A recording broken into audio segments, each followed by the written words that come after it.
Hi mga ka-Bible, Friday today at meron akong Bible verse na gustong i-share sa inyo ngayong araw from the book of Mateo chapter 5 verse 27 hanggang 30. So ito yung mabasa natin. Sa Mateo chapter 5 verse 27 hanggang 30. So ito yung mabasa natin. Ang katuruan laban sa pangangalunya. Narinig ninyong sinabi, huwag kang mangangalunya. Ngunit sinasabi ko sa inyo, ang sinumang tumingin sa isang babae ng may mahalay na pagnanasa ay nangangalunya na sa babaeng iyon sa kanyang puso. Kung ang kanang mata mo ay nagiging sanhi ng iyong pagkakasala, dukitin mo ito at itapon.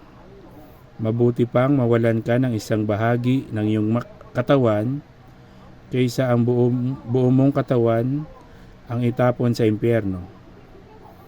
Kung ang iyong kanang kamay naman ay nagiging sanhi ng iyong pagkakasala, putulin mo ito at itapon. Mabuti pang mawalan ka ng isang bahagi ng iyong katawan kaysa ang buo mong katawan ang itapon sa impyerno. So, yun po yung mensahe sa atin ngayong araw ng Mateo chapter 5 verse 27 hanggang 30. So, for more Bible verse, follow my FB page, like and share the videos, subscribe din kayo sa aking YouTube channel.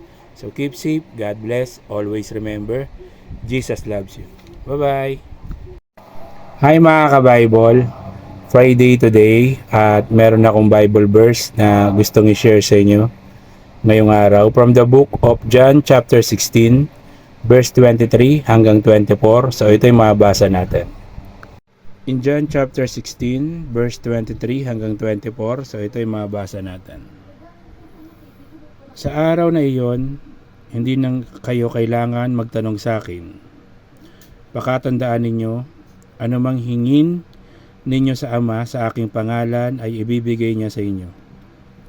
Hanggang ngayon wala pa kayong hinihingi sa Kanya sa aking pangalan.